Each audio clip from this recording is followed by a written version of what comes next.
Pierre Poilievre, version 2.0, the Arctic Warrior, by the Crabby Tabby, supreme feline, correspondent of the Crabby Tabby report.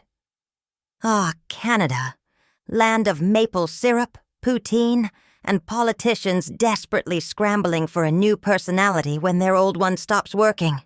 And today, dear viewers, we bring you the ongoing spectacle that is Pierre Poilievre, his latest rebranding catastrophe. With his old slogans rendered useless, Pierre has decided to spice things up by declaring, globalism is bad. Bad for who? Canadians? Or his golf buddies in Washington? Let's unravel this hairball of political nonsense together. Pierre's branding crisis, a political tailspin.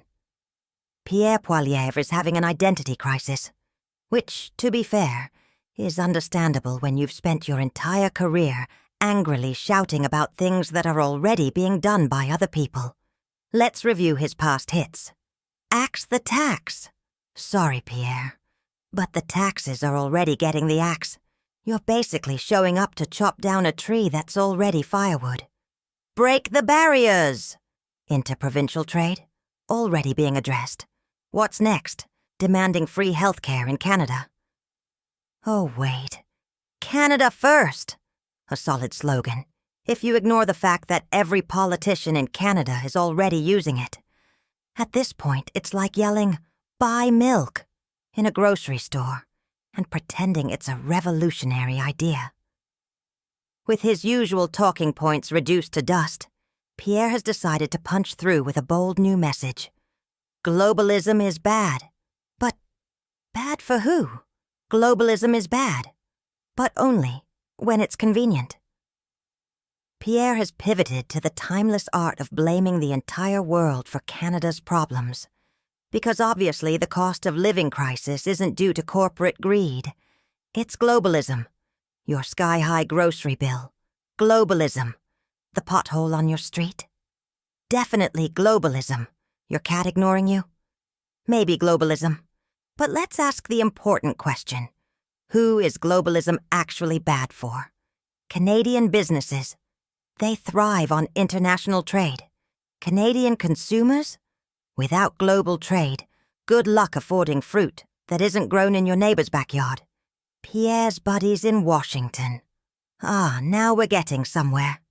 See, when Pierre rails against globalism, he conveniently skips over the part where the biggest threat to Canadian economic independence isn't global trade.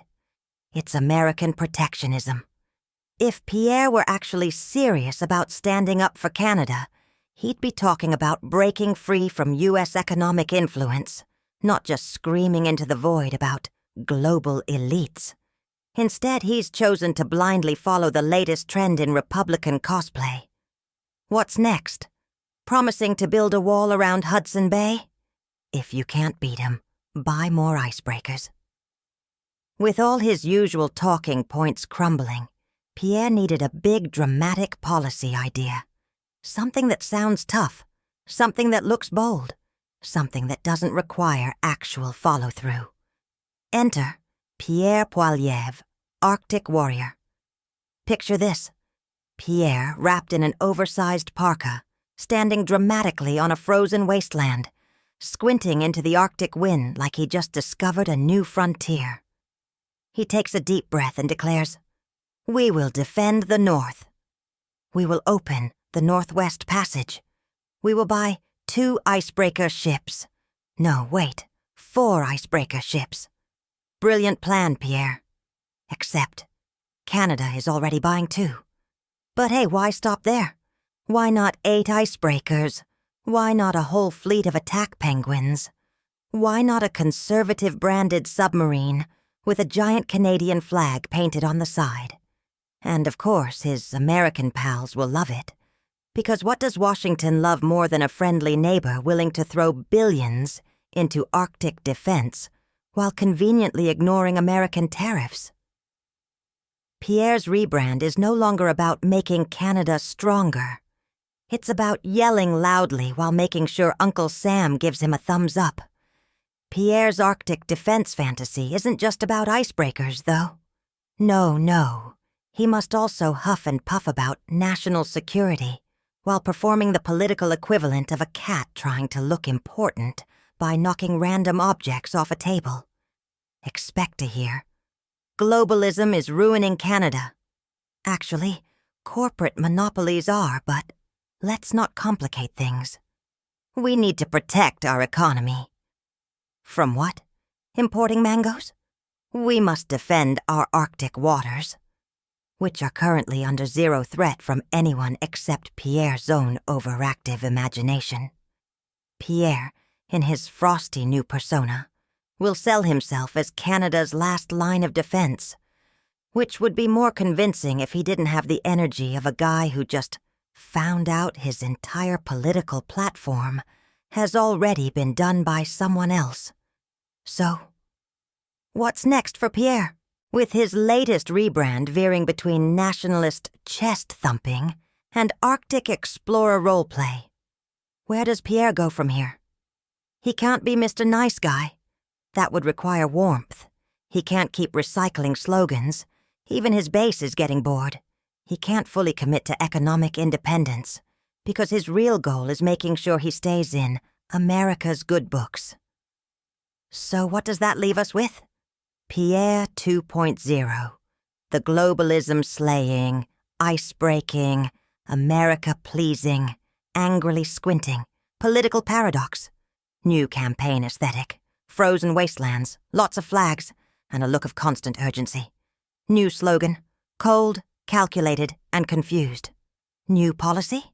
Shout about globalism, buy icebreakers, and hope nobody notices the contradictions.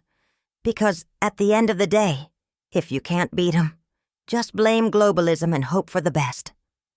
And there you have it, dear viewers. Pierre Poilievre, bravely battling imaginary foes, while the real economic problems of Canada remain untouched.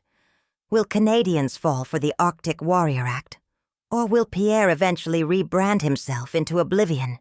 Stay tuned, subscribe, and remember. Times are tough, my friends. Inflation is rising. The best catnip is Canadian-grown, but have you seen the price of catnip lately? It's astronomical. And yet here I am, a poor tabby cat, trying to stay strong in this ever-evolving, wacky world. You can help. You can make a difference. All it takes is one small click.